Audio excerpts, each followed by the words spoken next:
Pemirsa, kasus penemuan korban mutilasi di Jombang, Jawa Timur saat ini telah dinaikkan ke tahap penyidikan. Dari hasil otopsi, seluruh isi perut korban telah kosong termasuk bagian ginjalnya. Meski demikian, identitas korban hingga saat ini belum diketahui.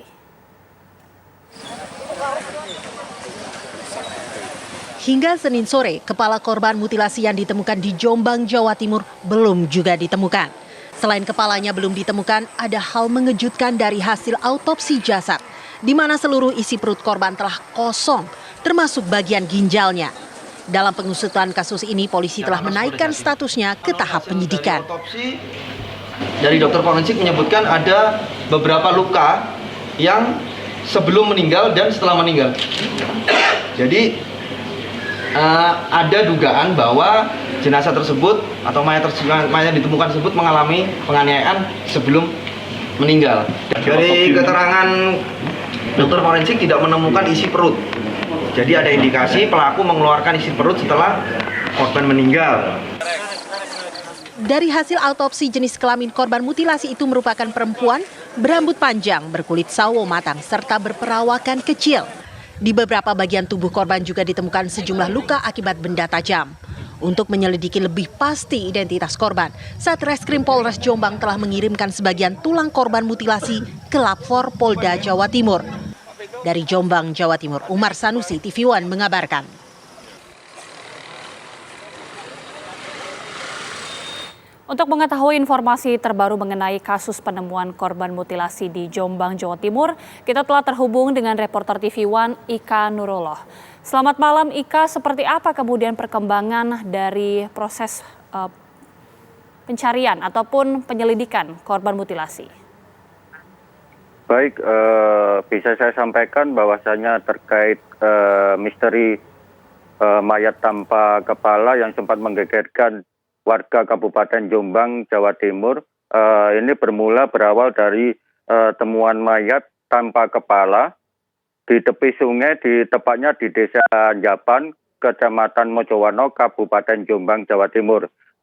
Untuk saat ini, dari informasi yang kita dapatkan atau data yang kita dapatkan dari Polres Jombang, bahwasanya tubuh korban ini dipotong-potong menjadi beberapa bagian, dimasukkan ke dalam dua karung yang dibuang tepatnya di tepi aliran sungai di Desa Japan tersebut. Untuk jenis kelamin menurut data kepolisian merupakan kelamin perempuan dengan ciri-ciri kurang lebih diperkirakan usia antara 25 hingga 50 tahun. Untuk tinggi badan juga diperkirakan kurang lebih antara 145 hingga 158 cm. Untuk kulit korban, bahwasanya kulit korban sawo matang. Untuk hingga saat ini jajaran kepolisian dari Polres Jombang dibantu dengan tim dari Polda Jawa Timur bersama warga masyarakat masih terus berupaya untuk mencari potongan kepala korban, begitu. Baik, hingga saat ini artinya masih ada sejumlah bagian tubuh korban yang masih terus dicari. Untuk area pencarian ini meliputi wilayah mana saja, Ika?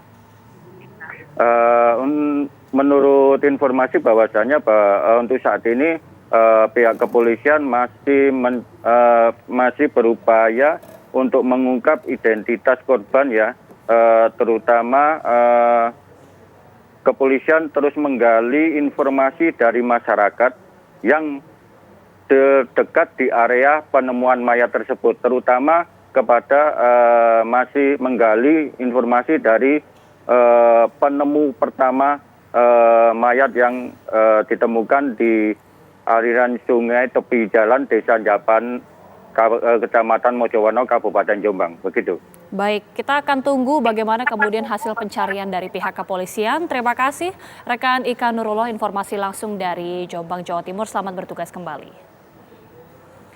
Pemirsa, kita beralih ke informasi lainnya. Bareskrim Polri menjadwalkan pemeriksaan terhadap Panji Gumilang dan 5 orang saksi lainnya dalam perkara dugaan tindak pidana pencucian uang.